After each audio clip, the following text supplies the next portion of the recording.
Do you see that? Well, obviously not, you're looking at me. But that's Jupiter. And guess what? Nobody knows exactly what it's made of. But today, we're gonna fix that, because I'm jumping straight in.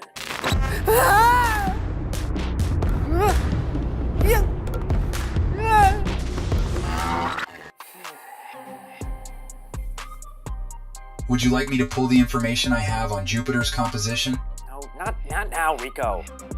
Okay, so there are some things we do know about Jupiter. For example, the fact that it has 5 layers. Rico seems to think I won't make it past the 3rd one, but I'm gonna prove that silly robot wrong. I mean, I have to, because once I get to that last layer, it's gonna make me rich, baby. Space rich. And all the while, I'll be filming some epic, never before seen footage for you guys. Nothing can go wrong. Ow.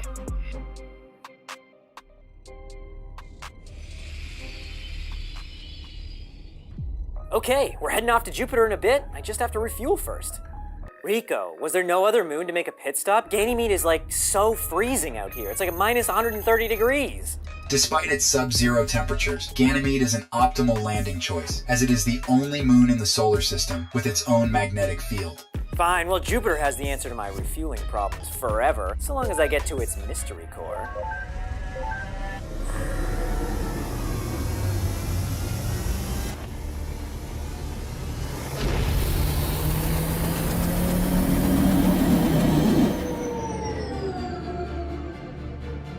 It's true that we don't know for sure what Jupiter's core is made of, but we do know that Jupiter is the largest and oldest planet in our solar system. It has more than twice the mass of all the other planets combined. And with a radius of 70,000 kilometers, it's 11 times wider than Earth. This planet is also a gas giant made up of the leftovers from the formation of the Sun 4.5 billion years ago. Oh, damn, Rico! Jupiter has a massive freaking pimple! Let's land there. Warning, the Great Red Spot is a high-pressure anticyclone in Jupiter's atmosphere. Winds there reach speeds of 680 kilometers per hour. Of all the places on Jupiter, the Great Red Spot is the last place you want to fly into. It's a storm that's been raging for at least 300 years. It's a lot bigger and a lot scarier than anything you've ever experienced on Earth. I'll just approach it hurricane style and fly right down the center. It'll be fine. This is it. First person to ever fly into Jupiter's big red hole or whatever. Here we go!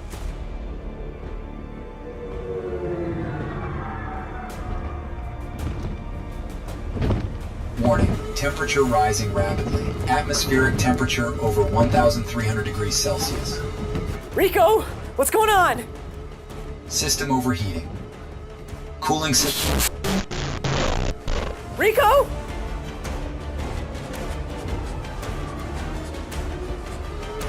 Rico, you know I don't like pranks.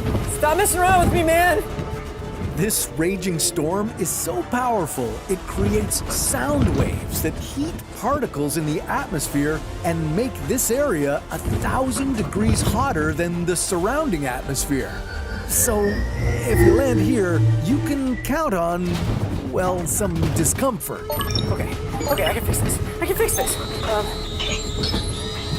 Oh no! Oh gosh, okay. These winds are way too strong. You know, if I close my eyes, it kind of feels like a roller coaster. I'm having fun. This is fun for me. Jupiter's clouds are mostly ammonia and water. Because the winds on Jupiter are so violent and flow in opposite directions, they shape the clouds into conveyor belts around the gas giant. Some of the clouds reach speeds of up to 500 kilometers per hour. Not that you can avoid them now, as you've already plummeted into the raging planet. Okay, wow, it's so cold that the ammonia is freezing into ice and hitting me in the face. Cool. Ouch. Rico, please come back. If you come back, I promise I'll never be mean to you again. Huh? Oh, finally! Rico, you can't just take a siesta in the middle of the day, okay? We're not in Spain. We're in space. Now propel me to the second layer of the atmosphere. idiot. Propulsion commenced. Oh, what is that smell? Rico, did you fart? Negative. Did I fart? No one passed gas. At hotter temperatures, the ammonia in the clouds combines with the sulfide compounds to create ammonia hydrosulfide, which smells a lot like rotten eggs. Oh, God, it smells really bad in here, Rico. Maybe alien life does exist on Jupiter, except they all died a long time ago. Or maybe somebody hotboxed Jupiter with a bunch of burning trash. Ugh. No, it's just the ammonia hydrosulfide. Oh, God, this sucks, Rico. Let's go to the next layer, quickly. Depth reading. 200 kilometers below Jupiter's clouds. You are now in the outer interior. Atmospheric contents include hydrogen and helium. Oh, chilling with some pretty standard stuff then. Hydrogen, helium, one cool as hell guy. It's just getting a little, hot. Pressure reading. 3,039.75 bars. Temperature reading. 1,890 degrees Celsius. It's so hot in here. I take the suit off, but then I die, so no thanks. Not dying like that again. I don't know how much pressure my camera can take because it's like the air, it's getting all weird and liquidy.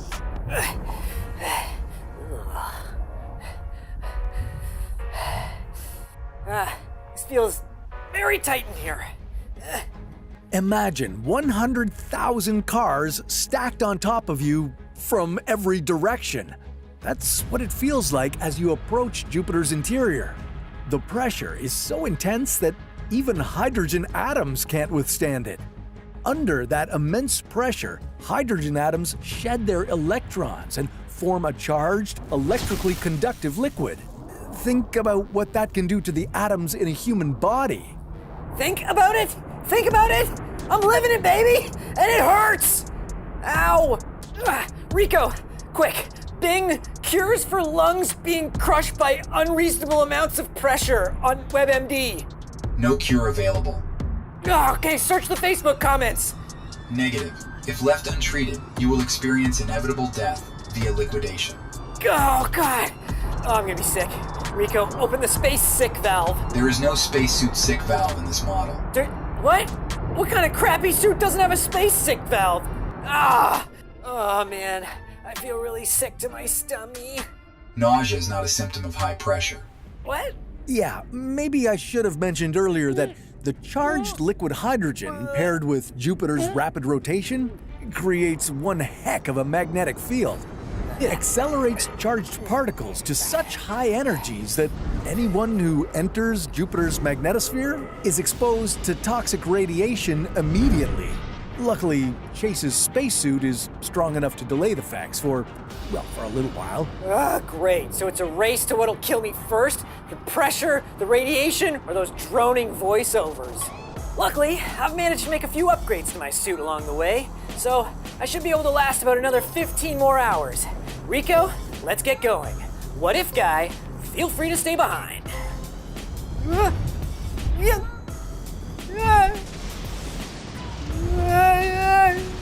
Warning, you are entering uncharted territory. Wow, don't be mad, Rico, just because you thought I'd be dead at this point. I can't see anything. Rico, activate the augmented sensory system. Activating stage 1 of ASS. And this is why I decided to come here. This is metallic hydrogen. If I collect enough of this stuff, I'll be richer than Jeff Bezos. You can collect enough metallic hydrogen to power your spaceship for 2 billion light years and repay all your burger debt. Leaving now would provide just enough suit resources to make it out alive. This could be your first successful mission. Yeah, I mean, we could leave, but we're so close to the core. I'd be the first YouTuber ever. Let's just pop in for a quick check. Unintelligent idea detected.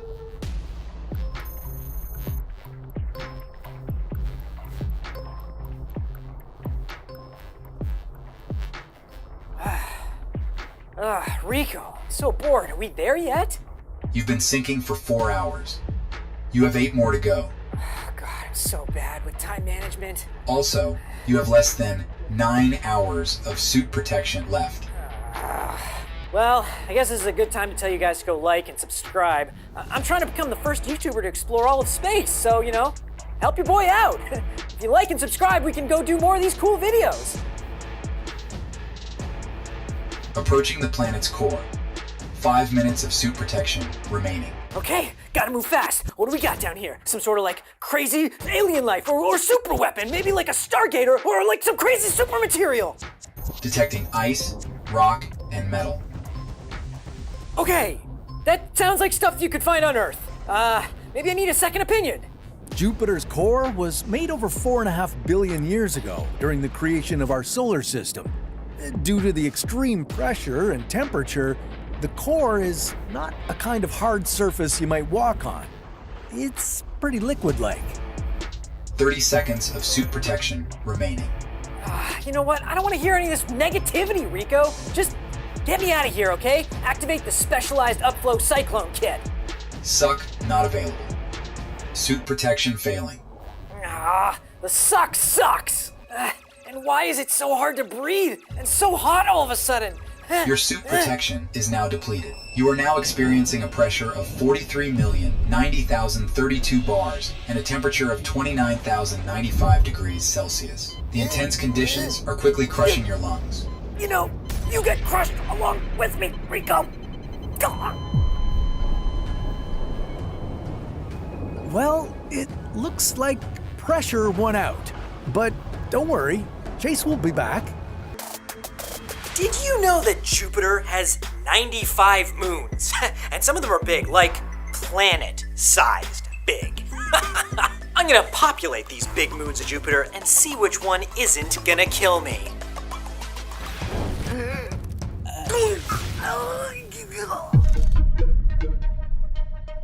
Alright, so I'm starting on Callisto.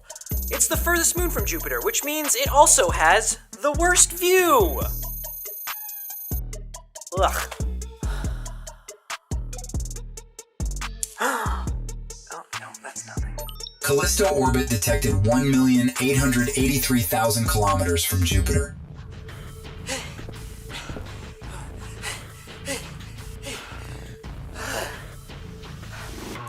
Okay, so if you haven't heard about Callisto, here's some facts. 1, it's a moon. 2, it's pretty big. 3, it's only slightly smaller than Mercury, which is a full planet. So I call this rock almost planet-sized.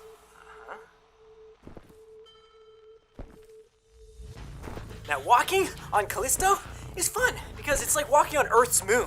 The gravity here is so low, it's almost like I'm floating. All right, let's take a look around, I guess.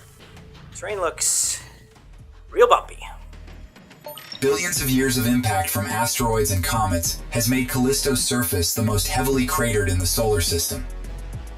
Oh, well look at this! A crater perfectly sized for a pool. And what's a home without a pool, right, Rico? The temperature on Callisto is minus 140 degrees Celsius. Water will freeze immediately. Okay, an ice rink then. This one will be an ice rink.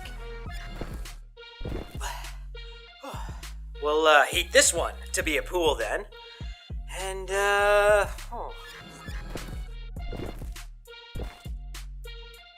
And this one will be an ice plunge. Very Scandinavian.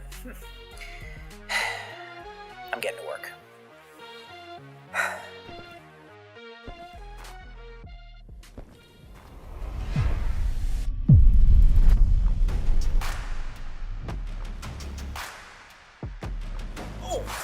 Welcome to the crib.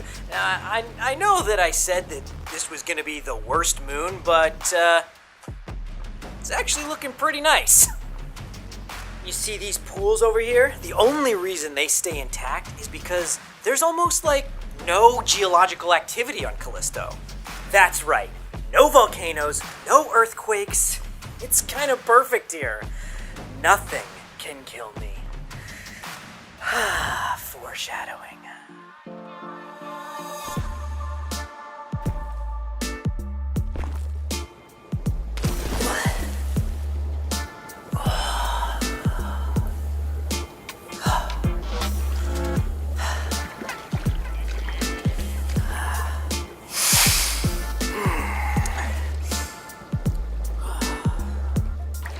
even though the view sucks, the distance from Jupiter means that there's way less radiation that'll impact my bath time. Correct. Callisto is located mostly outside of Jupiter's intense radiation belts. That means that the radiation exposure is actually reduced. Hear that? I don't have to worry about turning into some freakish ugly guy. Correct. The mutation has already occurred. Rico, what the hell? What if Guy programmed me to say that? Ugh, damn. Even when he's not in the video, Peter leaves a stink on everything. Alright, well, let me show you around. I just used this nice rock as the base and basically drilled out the insides, and then I took some rocks from over there and over there to finish it up. I'm hoping for a granite entryway, which is tough because I have no idea if granite exists on this planet. Whatever. Then I insulated it with some nice thick layers of polyurethane to keep it nice and toasty inside. Now I couldn't get the gas fireplace in, so we're gonna need a little bit more insulation because it's not gonna...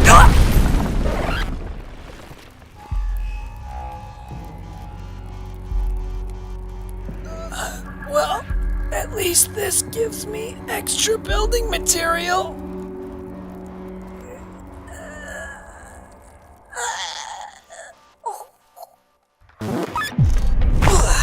Sometimes life gives you lemons, and other times life gives you asteroids.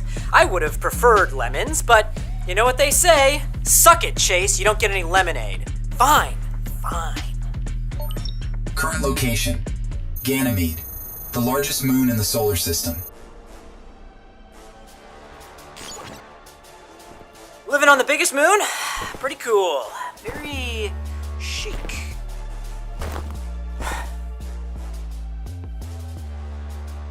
But this looks bleak. AF. Rico, how well could Ganymede promote life? Whatever, you know? Do your robot thing, Rico. Ganymede generates its own magnetic field, which protects the moon from cosmic radiation.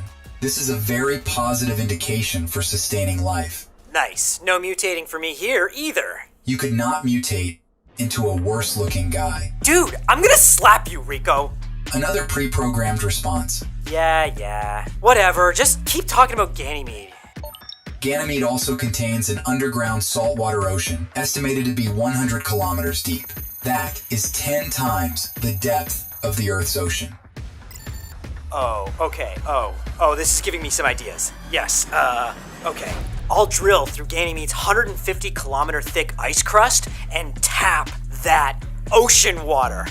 I'll set up my own plumbing system. This is perfect. Oh yes.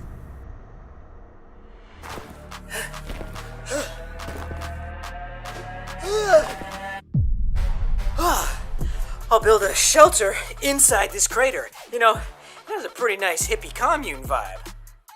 Right?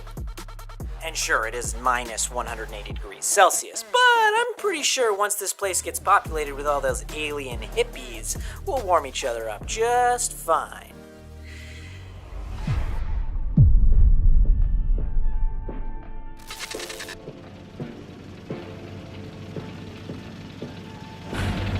Okay, well, I'm still drilling, but that's only because it's such a thick ice crust and deep. But, you know, I'm determined to have a toilet that can flush.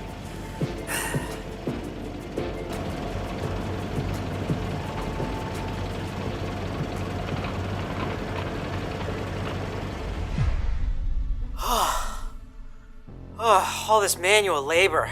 It's making it so steamy in my spacesuit. Current temperature reading at minus 126.3 degrees Celsius. If I could just take off my helmet and get a little bit of this Ganymede ice on my forehead, that would cool me down so quick. What's the possibility of that? While Ganymede's icy surface does generate a thin atmosphere of nitrogen and oxygen. Oxygen in the atmosphere? Nice! Not enough to sustain your air supply.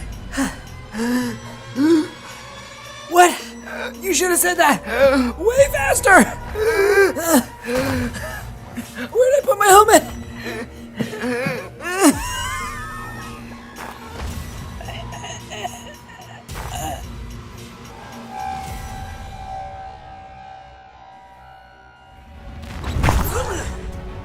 Okay, I admit that one was my fault. mostly Rico's, but some blame goes to me.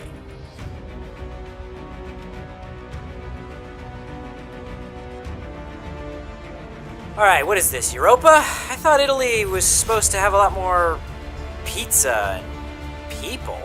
Europa is the fourth largest of Jupiter's 95 moons. Right. The moon thing, we're still doing that. Europe, Europa, whatever. You know, I'm actually feeling pretty good about this one.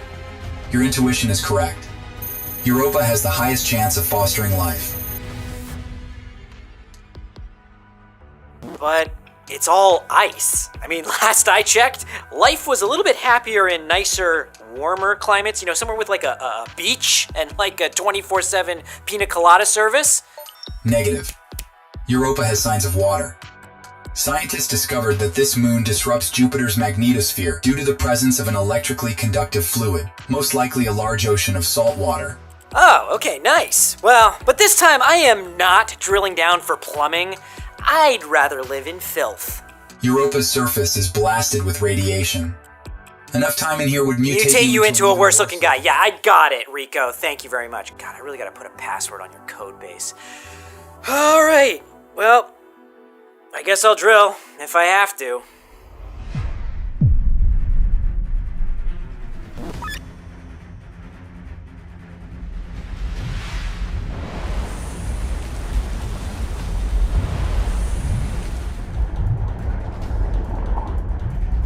Okay, you guys, this might be the sickest habitat yet! Look at this. So I drilled through the ice shell, which was like 22 kilometers thick, which sounds like a lot, but it really wasn't compared to last time. We got some reinforced glass to sustain all the pressure from that water. Oh, and get this, Europa has this crazy elliptical orbit, which causes all these tidal forces, which could lead to volcanic activity on the seafloor. I know what you're thinking. Chase, volcanic activity right under your house? Won't your house explode? What about the property value? For one, the ocean is like 150 kilometers deep. We're fine. Chill out. Second, that hydrothermal activity could supply nutrients to the ocean floor, which could allow us to watch alien evolution right from my bachelor pad. And thirdly, I made this glass super reinforced. I watched a YouTube tutorial, so it's gonna probably withstand basically anything. So we are going to be utterly and totally fine.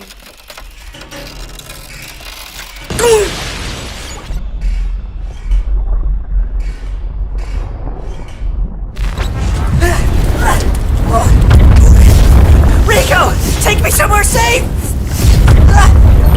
Locating a geologically stable zone. It's just.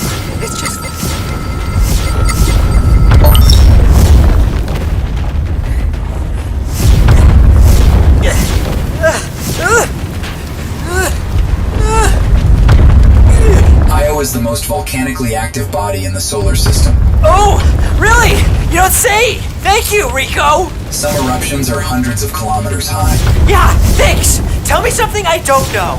Okay, Taylor Swift's Eras Tour had a total of 149 shows. No, about Io, you idiot!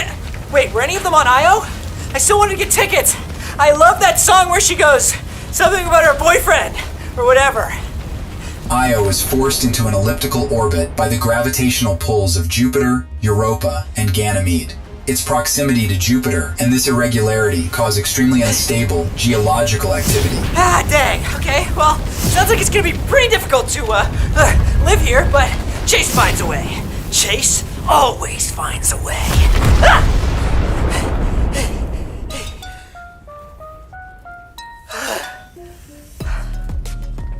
Whew. Okay, that was stressful. Let's try and stay away from the volcanoes, okay, Rico? New volcanoes erupt around Io due to the constant heating of the moon's interior. Volcanic activity could begin at any moment. Okay, well, great. I guess we'll just have to gamble. Oh, man, I just escaped like 100 spewing volcanoes. Why is it so cold here all of a sudden? Io's atmosphere is too thin to trap any heat, so geologically stable zones of the moon reach temperatures as low as minus 130 degrees Celsius. Well, that's about 150 degrees colder than what I would prefer. Oh, I know. We'll use the heat from this lava lake to heat up the exterior of my habitat. Oh, and I'll have a big underground bunker to shield me from any of the explosions. Okay, this is gonna be good. I'll see you in 1 week.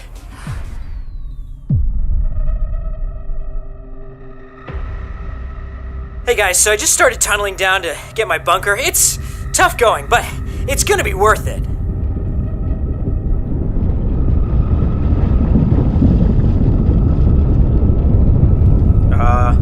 Rico, what's going on? Geological activity. Okay. It doesn't sound super loud.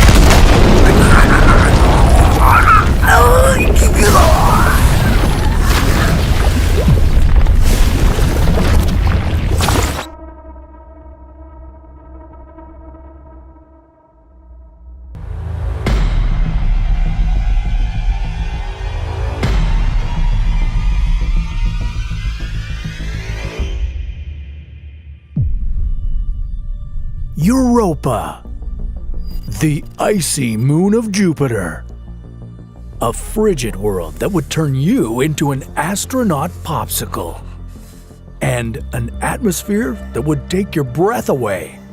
Literally, because Europa's atmosphere is so thin it's almost non-existent.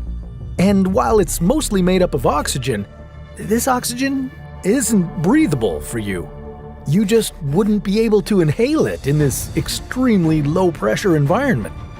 And this frozen world has a dark secret.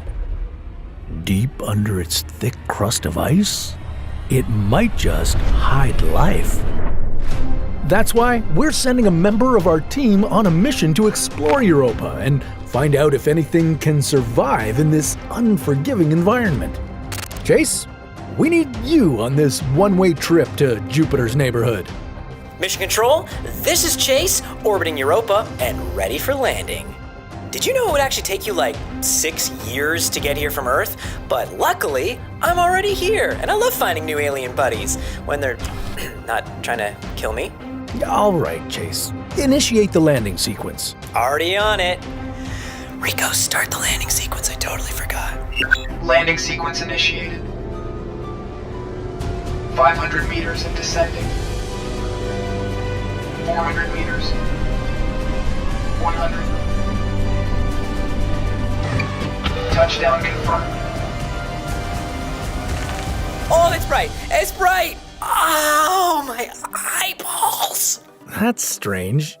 Europa is 5 times farther from the sun than Earth and gets much less sunlight than we do. It must be so bright because of Europa's icy surface. All that ice is highly reflective. That, plus an almost absent atmosphere, could make the light feel very harsh. So just use the protective tinted visor and your eyes will be fine. Chase, what's your status? Yeah, I'd say Europa's pretty similar to Earth. If Earth had no atmosphere, was covered in ice, and had absolutely no interesting oceans to see. So in short, it sucks, what if guy. I'm freezing out here. Yeah, you'd need an advanced thermal insulation layer in your suit to keep you warm. The surface temperature on Europa is about minus 145 degrees Celsius, and it can get as cold as minus 220 degrees Celsius. It's also bathed in radiation. That's because Europa orbits so close to Jupiter, and Jupiter has a massive magnetic field that traps a lot of high-energy particles inside it. Your spacesuit would need to be able to withstand that, too. Great. Europa is one of the 4 largest moons of Jupiter. It's still slightly smaller than our moon, but it's a lot more exciting. Mainly because it has the potential to host life. Looks pretty lifeless, if you ask me. Well, it is, on the surface. Look, life needs 3 ingredients to exist on any world. The first one is liquid water. Well, Europa has plenty of that. NASA's Galileo spacecraft, which spent 8 years orbiting Jupiter, gathered some data on Europa too. And that data led scientists to believe that this moon has twice as much water as all of Earth's oceans. Well, I regret to report that your scientist data is wrong. I don't see no water, only ice. This mission is a waste of my precious time. No, it isn't. You don't see them because these enormous oceans aren't on the surface. They're deep below Europa's thick, icy crust.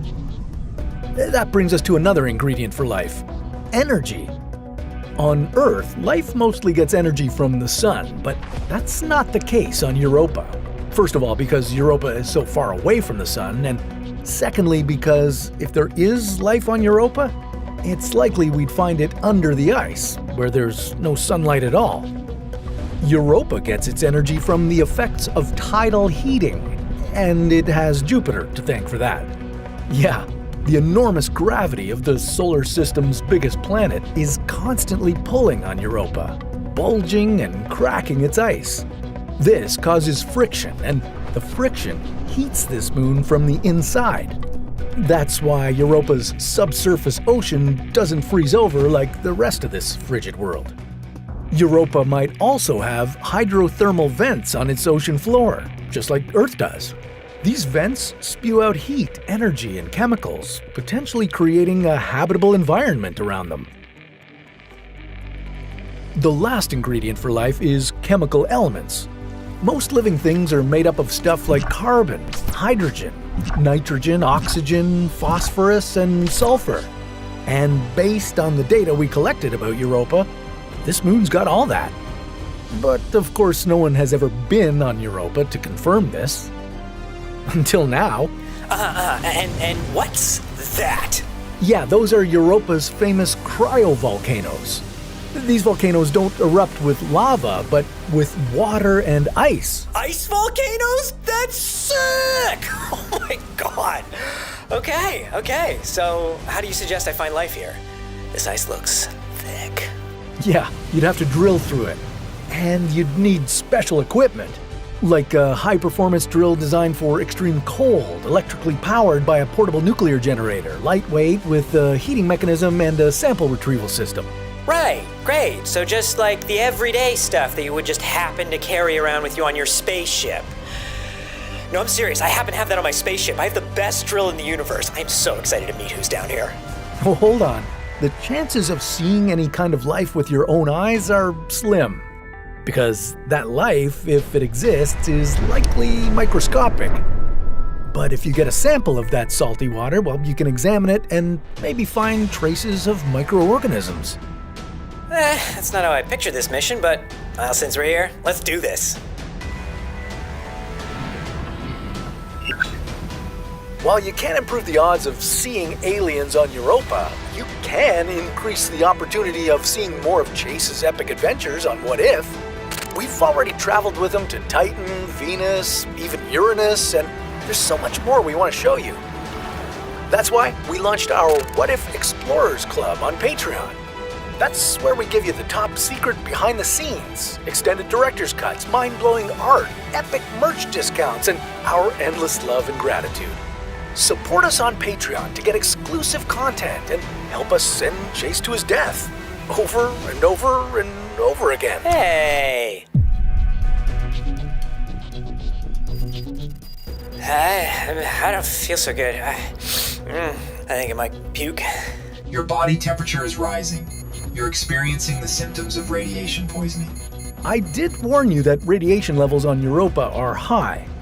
Even in your spacesuit, you'd still feel headaches, nausea, dizziness, all the fun that comes from radiation sickness. And all that after spending only a few hours on this moon. If you don't return to your shielded spacecraft immediately, this exposure will kill you. Huh? Oh, no. I'm fine now. I'm good, Rico. I just need to lie down for 5 minutes. That's a bad idea. You need to return the samples to the spaceship. Right. The samples. I have to get the samples. This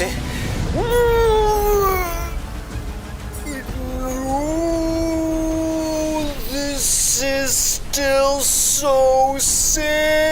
though! The impact force from the cryovolcano has damaged your spacesuit. You're losing oxygen. I should have subscribed to the top tier of What If's Patreon. In the extreme conditions of Europa, without the full protection of a suit, you'd only have a few minutes to get to safety. In just 1 minute, severe frostbite would damage your exposed skin. After 2 minutes, you'd start shivering. Cue hypothermia. Another 10 minutes later, and you'd lose consciousness and freeze to death. Oh, wait, scratch all that. Looks like Chase's suit lost all the oxygen and he just suffocated. Now we'll never know if those samples had any life in them. It's time for one of the biggest battles our solar system has ever seen. In this corner, a gas giant and heavyweight Jupiter. And in this corner, an infinitely small but truly terrifying black hole. What would happen to these rivals as they hurtled toward each other?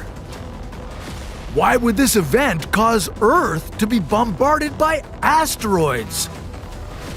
And would it be game over for our solar system?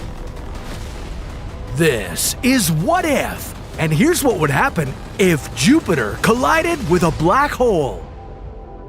Okay, before the fight, let's take a quick look at exactly what each contender is up against. Starting with our solar system's favorite.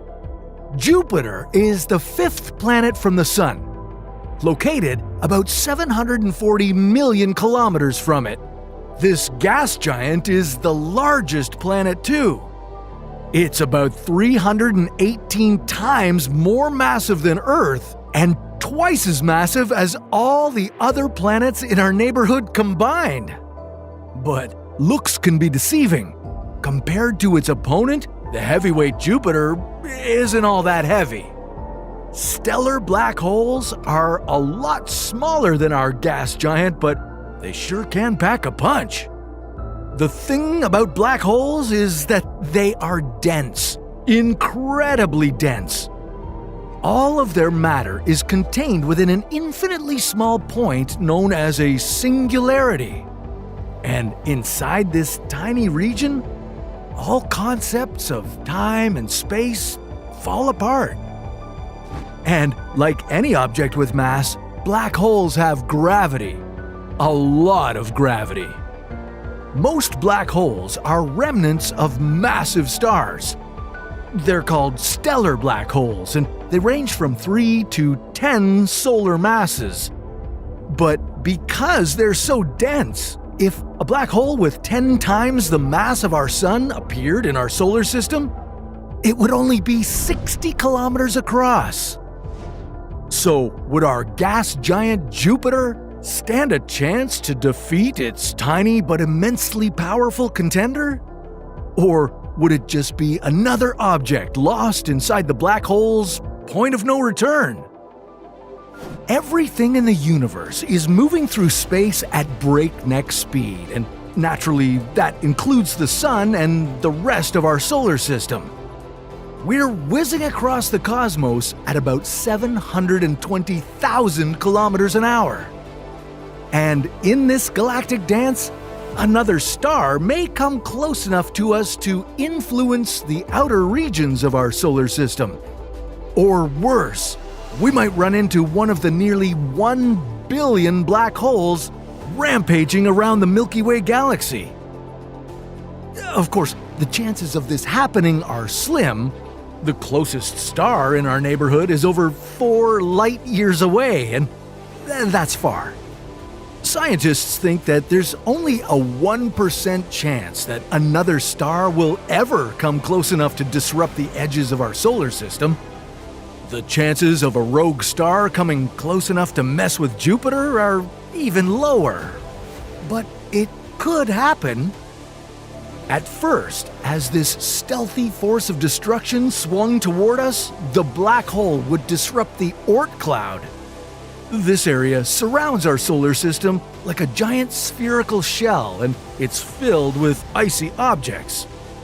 But these mountain-sized ice cubes would be no match for a black hole. As they were pulled along for the ride with this small but massive monstrosity, this would be the first sign that an epic collision with Jupiter was unavoidable. The gravitational intruder would continue through the next region, the Kuiper Belt, and it would wreak havoc along the way. Many of the icy objects here, including the dwarf planet Pluto, would be ejected from their orbits. Things would suddenly get more serious for Earth, as many of these objects would now be on a deadly collision course with us. As it passed Neptune, Uranus, and Saturn, the black hole would tear away their gases. These gases would form an accretion disk of superheated gas and dust around the gravitational intruder. And if the black hole came too close to any of these planets, they could also be at risk of being ejected from their orbits. Then, the black hole would finally bear down on Jupiter. And right away, the gas giant would experience a similar attack on its atmosphere. The black hole would pull away hydrogen and helium gases like yarn from a yarn ball. Eventually, the entire planet would be pulled toward the black hole. It would be an unfair fight from the get-go. Jupiter wouldn't even be able to get a punch in, and if all this isn't violent enough, just wait. As this dense and hungry monster chowed down on Jupiter's abundance of gas, it would also release an explosive wave of UV and X-rays in all directions. Yeah, it would be like one big supermassive burp packed with deadly radiation. This radiation would hurtle toward us on Earth. In less than an hour, lethal amounts of radioactive material would rain down on us. But on the bright side, you'd finally be able to see the black hole up in the sky. Whatever stability we enjoy in our solar system would be gone. The black hole would be swallowing up everything in sight, including our planet. Now, if we somehow managed to be spared the full brunt of the black hole's destructive forces, well, without Jupiter, our solar system would need to find a new gravitational balance. Yeah, Jupiter had a special place in our neighborhood. Its enormous gravity kept asteroids and comets from pummeling us and other inner planets of our neighborhood. It also helped Earth maintain its nearly circular orbit around the Sun. So even if we survived all the gravitational havoc from a rogue black hole, without Jupiter, this little space rock we call home wouldn't last long. But hey, let's not kid ourselves. What are the chances this black hole would devour Jupiter and then just stop dead in its tracks? No, it's coming for you too. You'd get a first-hand look at what would happen if a black hole sucked you into its event horizon. Jupiter is a massive, terrifying planet, and despite being studied for centuries and even visited by 9 space probes in the last 50 years, the undisputed king of the solar system has managed to keep some things hidden from us. Until now. From planetary cannibalism to the giant spots you've never seen before, we're going to uncover all of Jupiter's dark secrets. Okay, you've most definitely heard of Jupiter's Great Red Spot, the gigantic storm that's been raging for hundreds of years. Yeah, it's freakishly big, like wider than Earth kind of big. If Earth had a storm like that rampaging on its surface, well, there would be no more Earth as you know it. But what you might not have heard of is that there's a new massive storm in town. Yeah, this one's called the Great Cold Spot. And this one is weird. For one, it's almost as large as the Great Red Spot. It's also the coldest place in Jupiter's clouds, about 200 degrees Celsius cooler than its surroundings, which is how it got its name. So, how did we miss this gargantuan hurricane? Well, I think we've just been mesmerized by the swirling clouds of the gas giant and didn't look closely enough at Jupiter's poles. And that's exactly where the Great Cold Spot has been hiding. But that's just what I think. Scientists have a cooler explanation. The real reason why it's not easy to observe the Great Cold Spot is because it's hiding behind Jupiter's powerful auroras. Yeah, the same kind of phenomenon as Earth's northern lights, only many, many times more powerful.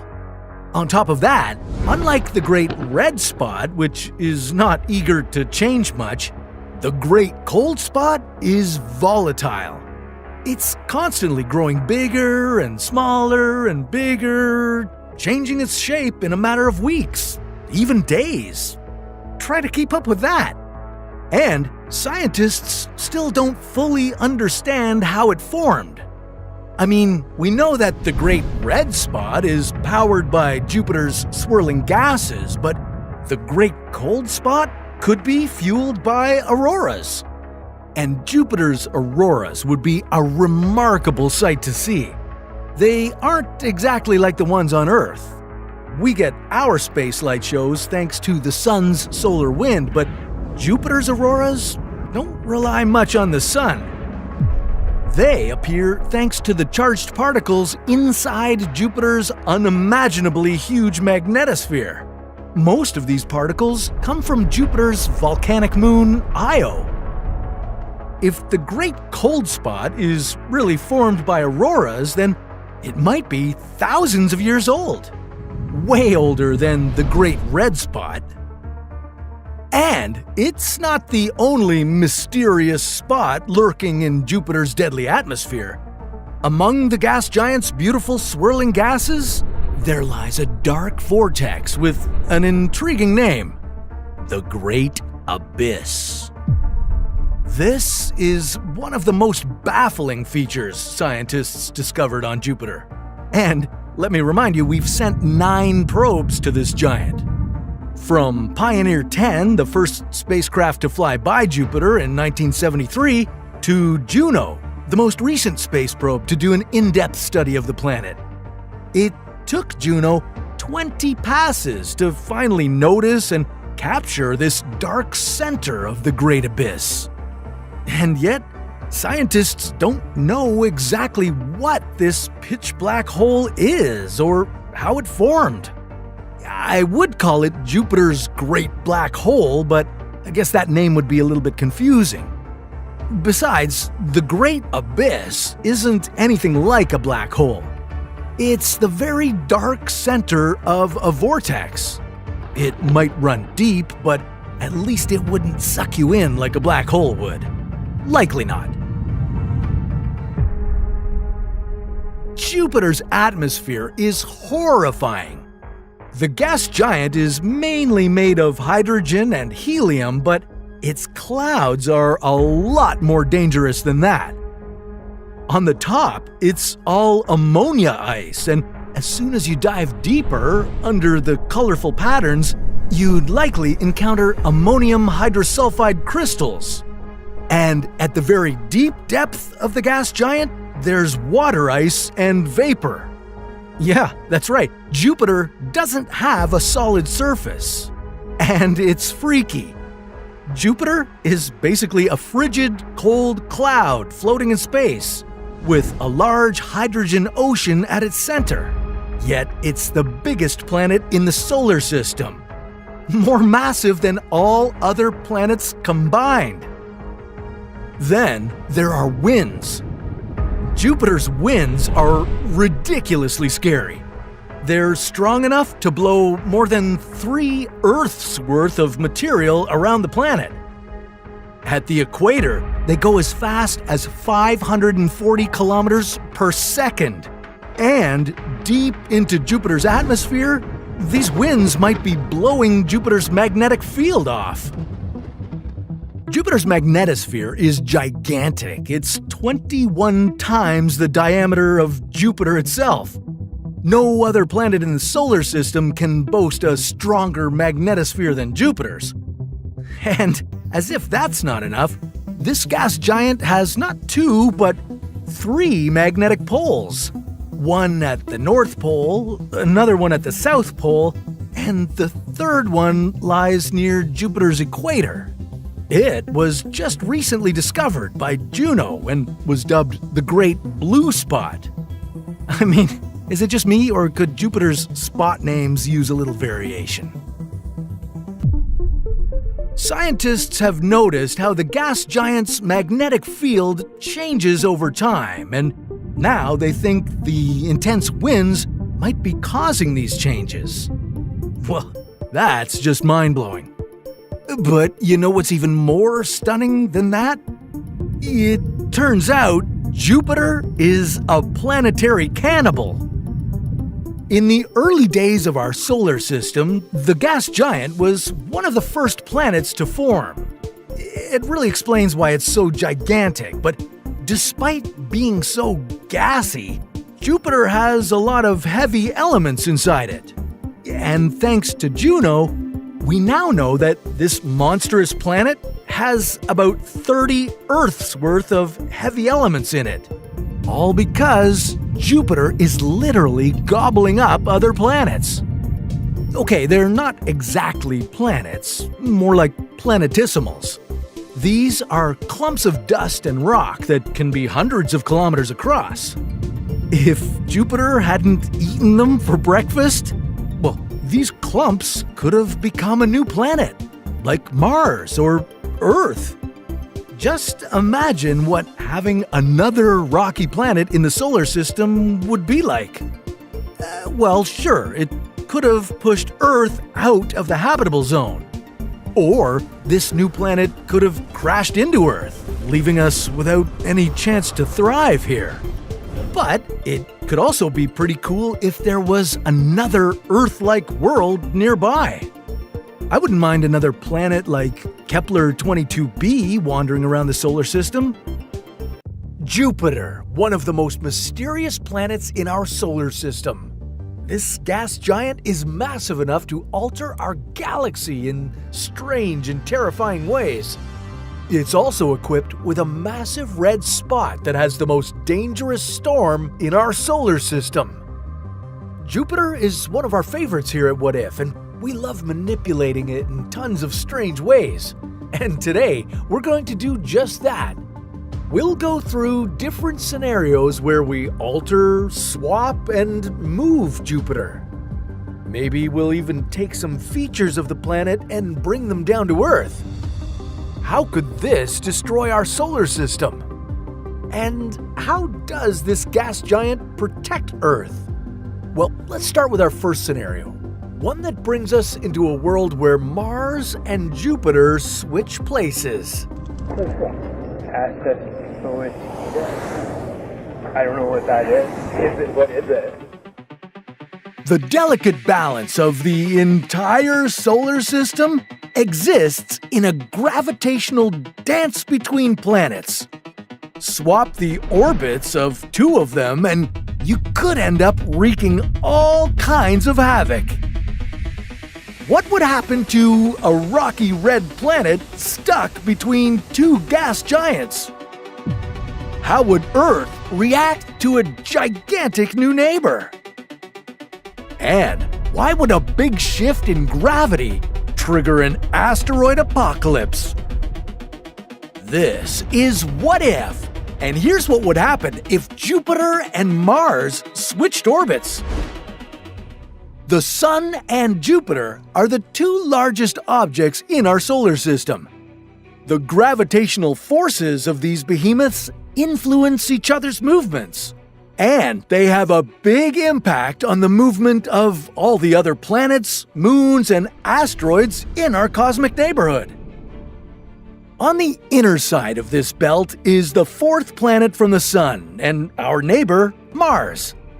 The red planet is located a mere 78 million kilometers from Earth. That means it's 8 times closer to us than Jupiter is. Jupiter is the fifth planet from the Sun, located at a distance of about 778 million kilometers away. And it's the gas giant's tremendous force of gravity that could be responsible for the asteroid belt separating the inner and outer regions of the solar system. So, if these two planets suddenly swapped orbits, would the millions of rocky objects in the asteroid belt come flying right at us? Let's start by checking out how Mars would fare in this orbital switcheroo. It would now be jammed between the gas giants, Jupiter and Saturn. This would put the red planet in the uncomfortable position of having the two biggest planets in the solar system on either side of it. It would be uncomfortable because of those gas giants' gravitational pull. But the pull would be uneven, and Mars would suffer a similar fate to that of one of Jupiter's moons, Io. Like Io, Mars would experience a stronger attraction on the side facing Jupiter compared to the side facing away. This would stretch and compress the rocky planet. Mars would start to heat up from the inside. That's the reason Io is plagued by more active volcanic eruptions than anywhere else in the solar system. Place Mars in a similar game of tug-of-war, and the gravitational forces could be strong enough to reactivate a few of its own ancient volcanoes. Yeah, you could end up seeing lava erupting out of Olympus Mons, the biggest volcano in the solar system. Okay, now hopping back over to our side of the asteroid belt, things would be getting interesting here on Earth. The first big change you'd notice would be the night sky being a little different. Yeah, Jupiter would go from appearing as a distant bright star to being about 20% as large as the moon. Looking up on a clear night, you could see its colorful bands and spots. But not everything would be swirly and pretty.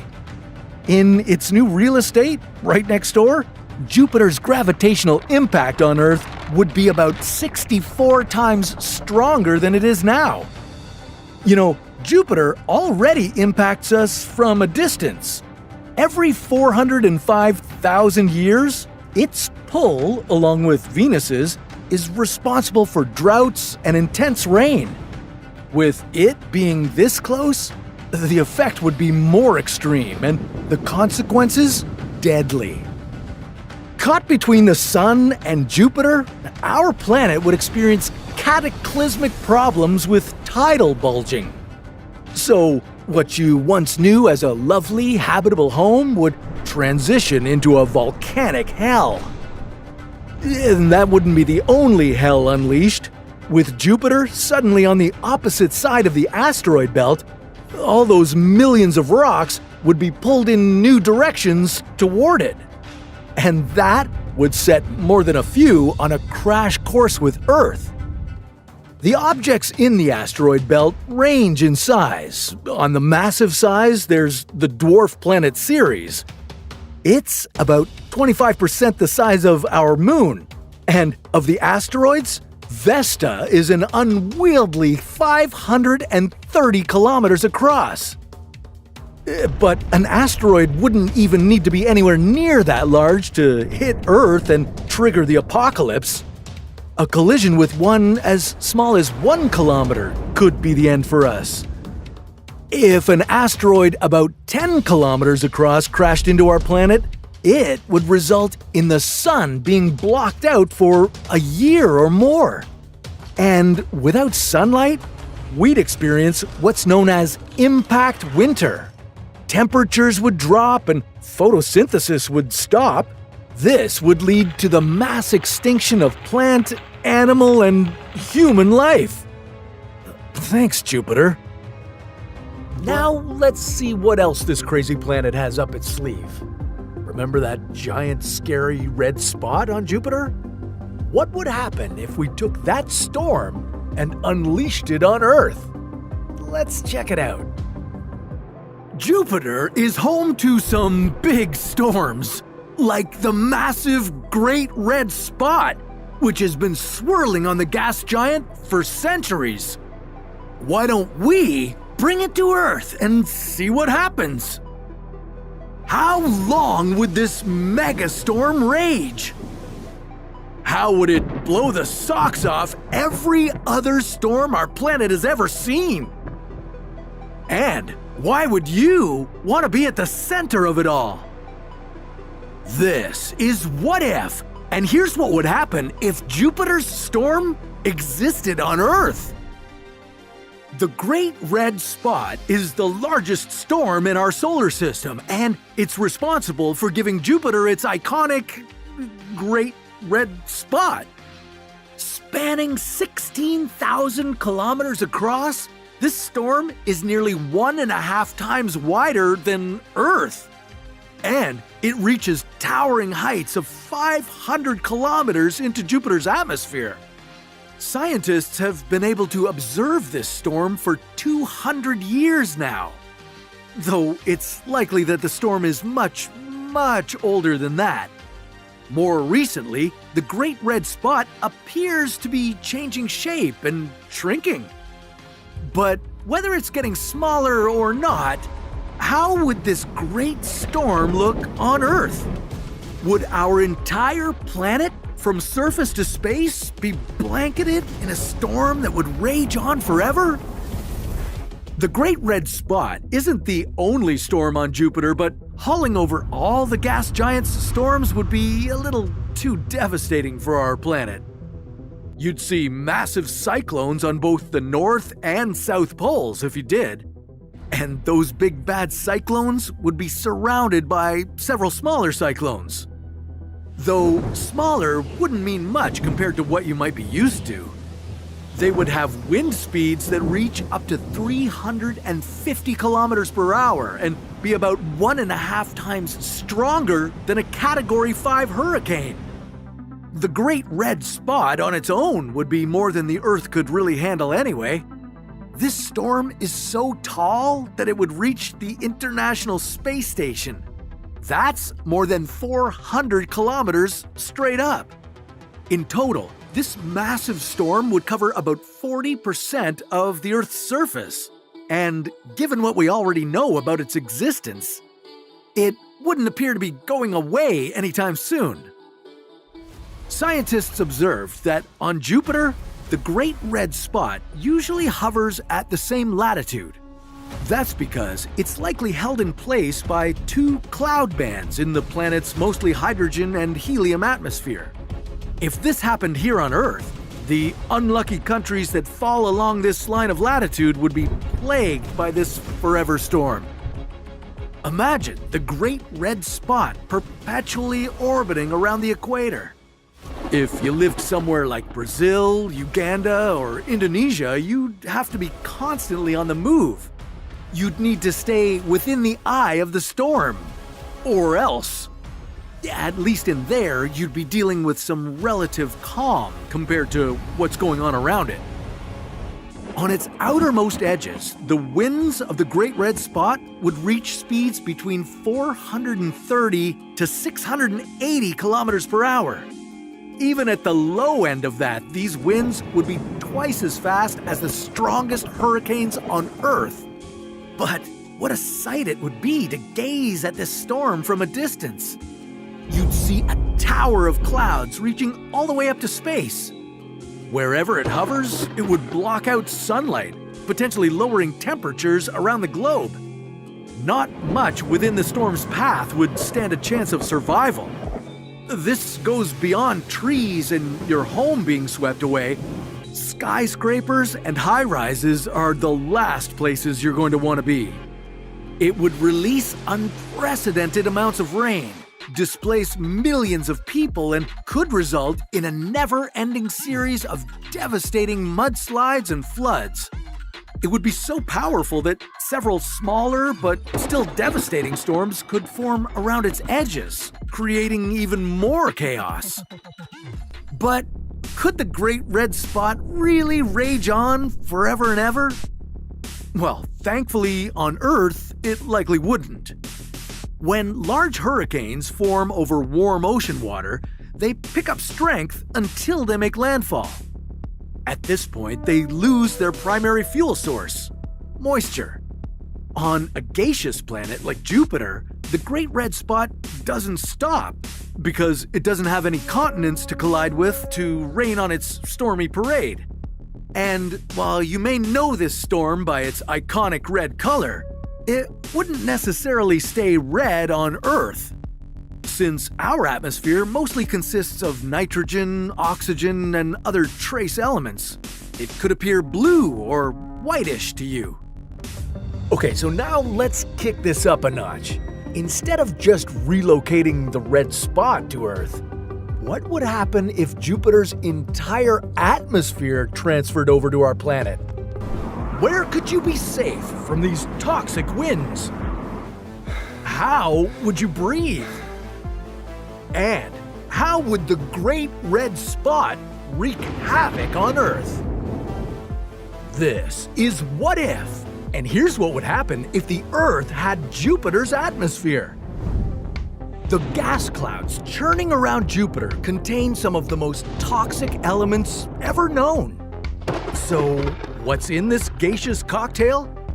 Well, try helium and hydrogen with a pinch of ammonia, sulfur, and methane. For this experiment, we'll scale the size of Jupiter's atmosphere to fit Earth, but how could we transport it into our air? Well, we'd have to go directly to the source and siphon all those gases from Jupiter. We could send a spaceship equipped to vacuum them up and bring them back to Earth. Now, that round trip to the gas giant and back would take about 12 years. Hopefully that would be enough time to prepare our planet for this complete atmospheric makeover. But could it end all life on Earth?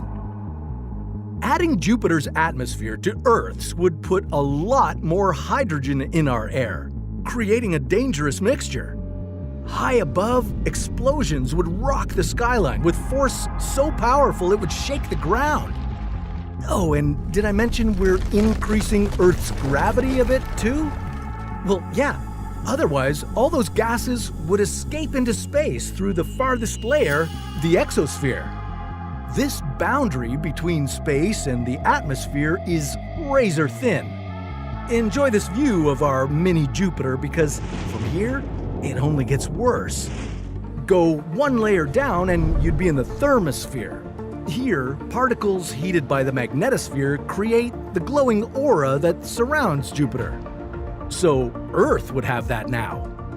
Now, hopefully, the thermosphere would be hot enough to destroy meteors and other debris, because we'd have enough problems without falling rocks beating us. If you kept going down, you'd be floating in the stratosphere. This layer's winds would tear up the North and South poles. Yeah, they'd clock in as fast as 400 meters per second. That's 3 times the speed of Earth's strongest tornadoes. But these winds would feel like a soft breeze compared to the next danger inside our atmosphere. Now you'd be in the troposphere, right above the Earth's surface. This layer extended to around 50 kilometers on Jupiter. But now on Earth, these corrosive clouds of ammonia, ammonium hydrosulfide, and water vapor could reach heights of up to 20 kilometers. And on Jupiter, the surface reaches below freezing conditions. If these dense clouds blocked out most of the Earth's sunlight, temperatures would drop dramatically. To survive, we'd have to build shelters to protect us from the colder climate and poisonous gases. Maybe we'd live underground near geothermal vents where heat escapes from the Earth's core. Because above the surface, the air would be so deadly that a gas mask wouldn't even save you. you'd need a spacesuit to withstand the gases on the ground. Without proper protection, this vortex of toxic fumes would eat away at your eyes, lungs, and skin. And without enough oxygen in our atmosphere, all the plants, animals, and humans would die. But our devastation would be a sight to behold. These ammonia clouds would create spectacular red and white bands as they swirled around our planet. The dark red bands are called belts, and their gases would sink to the ground, but the cold air in the white bands, called zones, would rise. And here's the pinnacle of those powerful gases: the storm called the Great Red Spot. We discovered this violent hurricane on Jupiter over 400 years ago, and now we've brought it to Earth. And although evidence shows that the storm is shrinking, it's still large enough to swallow Earth twice. Yeah, it wouldn't leave us anytime soon. If this never-ending storm existed on Earth, it would funnel these gases as fast as a Category 5 hurricane. It would stretch out over 640 kilometers, covering an area 1.5 times the size of the Grand Canyon. Its massive clouds would stretch beyond the other layers of the atmosphere and into space. Yeah, this tempest would destroy cities around the equator. Anyone not living underground would live in constant danger. From Ecuador to Congo and all the way to Indonesia, over 700 million people would be displaced or wiped out. Earth's imported atmosphere would look great from above, but life on Earth might be all but extinct if we brought the Great Red Spot here. 11 times wider than Earth. Over 300 times more massive. And 1,000,000 times more terrifying. Jupiter looks like a beautiful ball of swirling clouds, but on the inside, it's a gaseous hell. What if things took a different turn for the king of the solar system? What if Jupiter wasn't a gas giant at all? What if instead it was a rock giant? What would its surface be like? What could make this world habitable? And what would happen if you tried to walk on it? This is What If, and here's what would happen if Jupiter was a rocky planet. Jupiter is old, like 4.5 billion years old. It started as a swirling disk of gas and dust that formed into a pretty big planetary core. With time, Jupiter's core grew, attracting more and more rock, ice, and metal. But Jupiter wasn't going to become a rocky planet. No, it had an enormous appetite for gas. Yeah, Jupiter's powerful gravitational pull drew in massive amounts of hydrogen and helium that shaped it into the majestic gas giant we see today. But what if things went differently? You know, what if? What if, instead of gas, Jupiter kept pulling in more rocky materials until it became the most massive terrestrial world in the solar system? Would that be the end for everything in our planetary neighborhood? For this Jupiter apocalypse, we'll keep Jupiter's size just as it is today, only now, all rock, no gas. Jupiter would become unimaginably massive. This world would be 4 times heavier than its gas giant form, and keep in mind, the gas giant Jupiter is already about twice as massive as all the other planets in the solar system combined. And with this enormous mass would come unimaginably strong gravity. Rocky Jupiter's gravitational pull would now be 4 times more powerful than it was before. And that's about 10 times stronger than the gravity you and I live with here on Earth. Yeah, you wouldn't be able to walk on this rocky Jupiter. Your body would experience a gravitational pull so extreme that it would break your bones. Your heart would beat out of your chest, working so hard to pump your blood, and as your blood pooled in your lower body, you'd feel dizzy and lightheaded. Well, you may not want to walk on this Jupiter anyway. The rocky king of the solar system would now attract even more moons and asteroids, and some of them would be on a collision course with the rocky giant. But what would its surface be like anyway? Well, apart from the constant asteroid collisions, it could be a pretty nice place to visit. If you could walk there, of course. Rocky Jupiter would still lie outside the solar system's habitable zone, but this doesn't mean it would be a frigid world. Jupiter is gigantic, and rocky Jupiter could retain a lot of internal heat from when it formed, so even though it's much further from the Sun than Earth, rocky Jupiter could have surface temperatures similar to our planet. It might even have hot oceans. Terrestrial Jupiter's gravity might cause the planet to have a very thick atmosphere, and worlds with thick atmospheres have, high atmospheric pressure. That means that the boiling point of water on this rocky giant would be higher than it is on Earth, and the oceans could be as hot as 200 degrees Celsius and still remain liquid. Yeah, we're not going swimming there.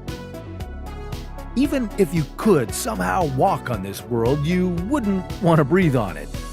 Gas giant Jupiter's atmosphere is mostly hydrogen and helium, so if the rocky Jupiter's atmosphere was also made of hydrogen and helium, it wouldn't be breathable. Then there would be the lightning storms. Yeah, Jupiter already has massive storms in its clouds, and rocky Jupiter would be no different. If this planet also had active volcanoes spewing ash and lava, well, that would make the lightning storms even more intense. Volcanoes could be good news for the rocky world, though. The gases they release might change the atmosphere of rocky Jupiter and make it habitable. And if not for you, maybe for some other life forms. And those other life forms could be terrifying. They might be bigger and stronger than dinosaurs, just to withstand Jupiter's enormous gravity. Or they could be tiny microbes living under rocky Jupiter's surface, but obviously that's a lot less exciting. The thing is, Jupiter's increased gravity would push our planet out of its stable orbit, and that would dramatically change our climate. Earth could be pushed closer to the Sun, turning this place into a hot, hellish world. Or we could be driven further from the Sun and freeze over. Either way, it's bad news for you. And Earth wouldn't be the only planet pushed out of its orbit. Everything in the solar system would plunge into chaos. Planets and moons would be knocked off course, some of them colliding with each other. Things would get messy. You could only hope that nothing would crash into Earth.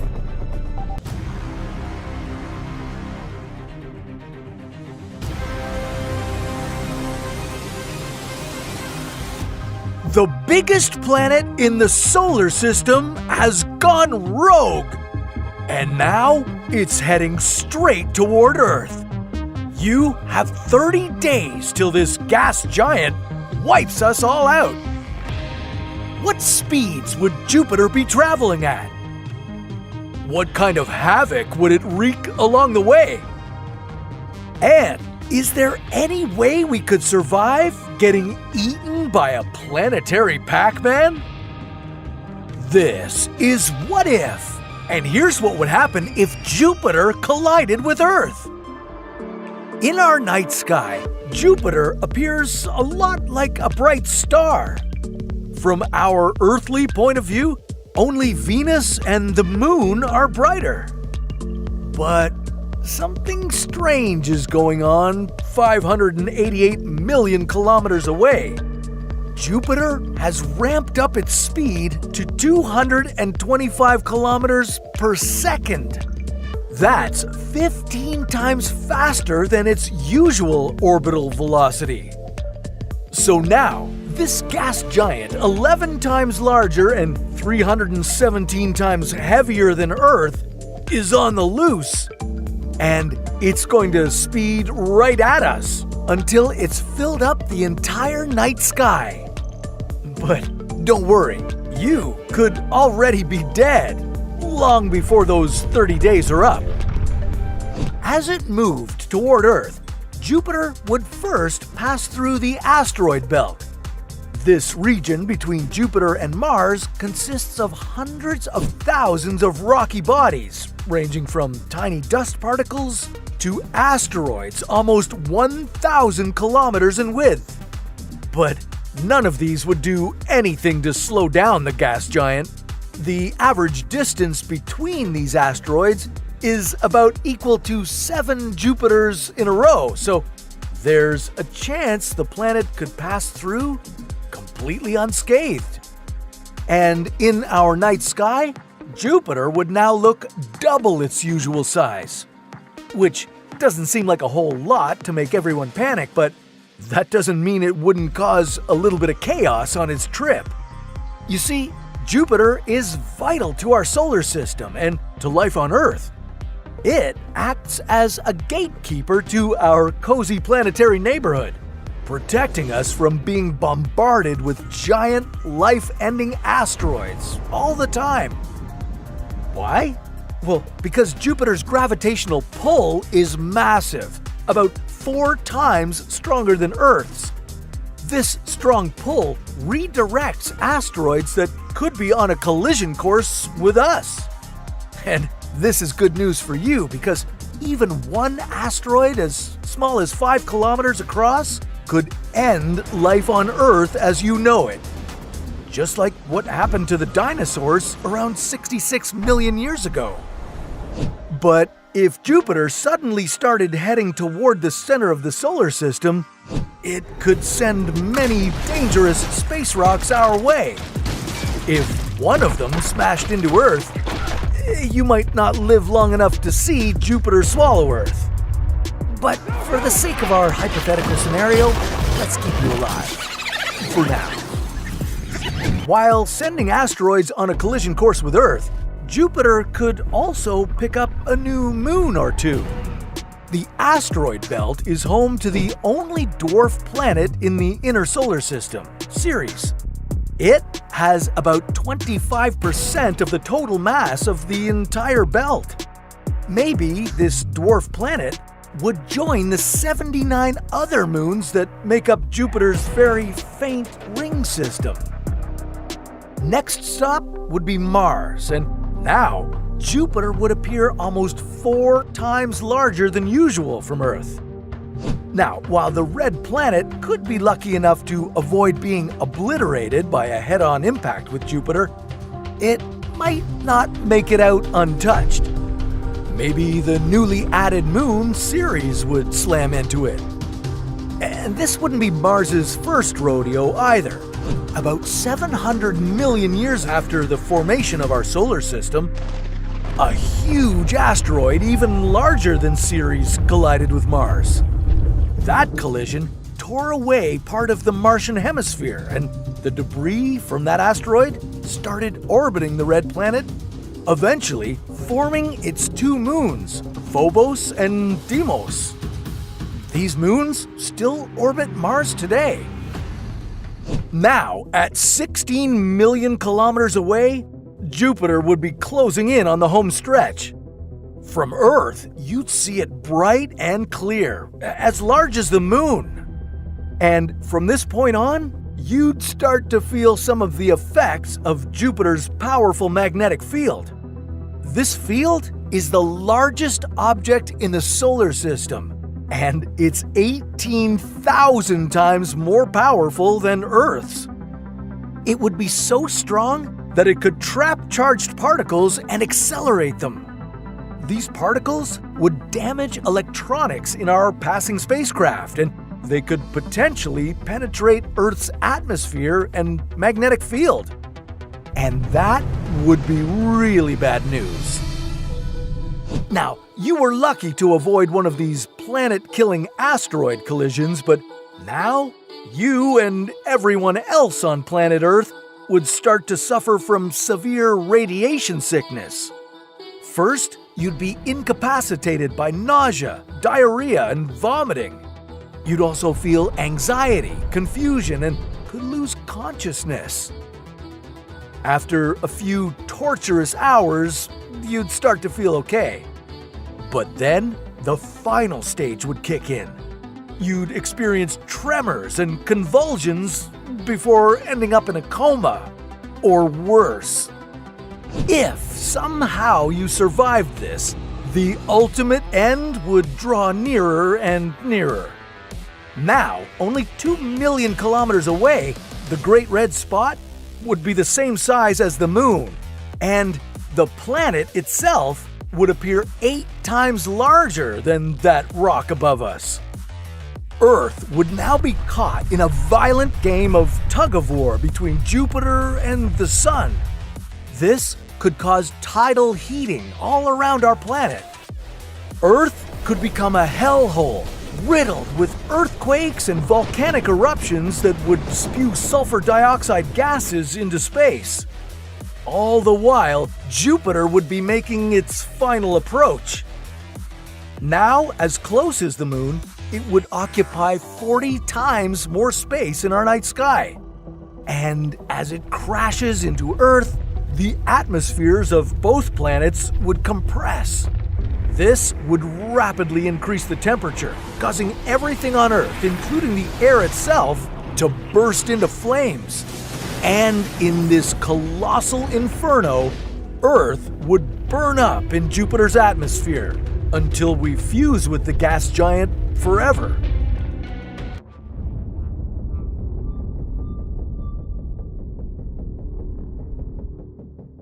Jupiter may be the biggest planet in the solar system, but its days are numbered.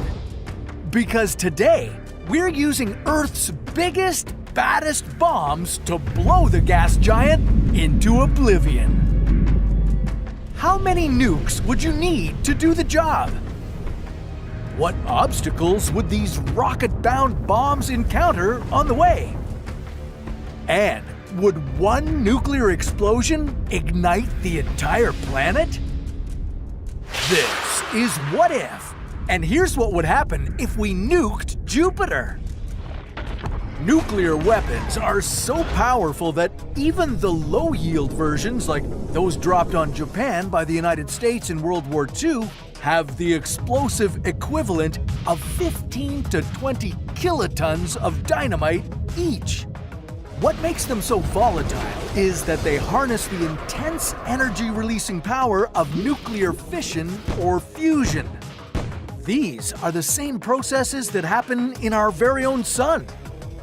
So be careful when moving these things out to Jupiter. One false move and you could be incinerated by a fireball as hot as the center of the sun. In order to blow Jupiter to bits, one single bomb wouldn't necessarily be up for the task. Good thing for this scenario that there are a lot of nuclear weapons on Earth. Maybe the safest plan would be getting them all off our planet anyway. Given the top-secret nature of military activities, it's hard to know the exact number, but estimates put the global arsenal at about 12,700, with the United States and Russia battling for top spot with 5,500 to 6,000 weapons each. Okay, there's no use in delaying. Let's get these rockets off Earth as fast as possible. The distance between Earth and Jupiter fluctuates from about 590 million to 970 million kilometers. In the past, missions like the Galileo space probe took nearly 5 years to make the journey to the gas giant. But our rockets wouldn't take this long. Galileo had to be slow enough to enter Jupiter's orbit. We just need to hit the planet head-on, so you'd only be looking at about 550 to 650 days to get the job done. You shouldn't be too reckless and speedy, though. You don't want to nuke something else by accident. Now, bypassing the Moon and Mars would be easy enough, but getting safely through the asteroid belt would be like navigating a minefield. There are millions of asteroids riddled between Mars and Jupiter, and while the average distance between them is a not-so-worrisome 966,000 kilometers, sometimes it can still get a little cramped in there. And Jupiter is partly to blame for this. The planet's massive gravitational influence causes many of these to group into clusters known as families. Carelessly navigate through one, like the Flora family, and you'd better hope none of our rockets would collide with any of its 400 asteroids. For the best chance of success, you should aim to transport your rockets through the Kirkwood gaps. These are nearly asteroid-free regions in the belt, because you'd hate to see all of our planet's nukes detonate themselves in a blinding chain reaction before reaching our target. As the first of our bombs exploded on Jupiter, you'd see bright flashes back here on Earth. Just like when the Shoemaker-Levy 9 comet slammed into Jupiter in 1994. But that only released 5% as much energy as the Tsar Bomba, the largest bomb ever created. So, with thousands of our nuclear bombs, Jupiter's days would have to be numbered, right? Well, not exactly. Even though our nukes could produce an explosion hotter than the Sun, this wouldn't cause all the hydrogen on Jupiter to ignite. It just isn't dense enough to sustain nuclear fusion. And even if every bomb was detonated, Jupiter wouldn't blow up completely either. In order to do that, we'd need to unleash as much energy as the Sun releases over 160 years, all at once. And for that highly energetic result, about 1 billion nukes would be required. Somewhat more than the 12,700 in our arsenal. To build that many bombs, you'd need a combined mass of material that would almost be twice that of the largest moon in the solar system, Jupiter's Ganymede. No small feat, since it's bigger than Pluto and Mercury. Alright, well, that was pretty anticlimactic. Maybe you'd be better off seeing what could happen by taking things to the extreme here on Earth. Like dropping a nuke into the deepest part of the ocean. But that's a story for another What If.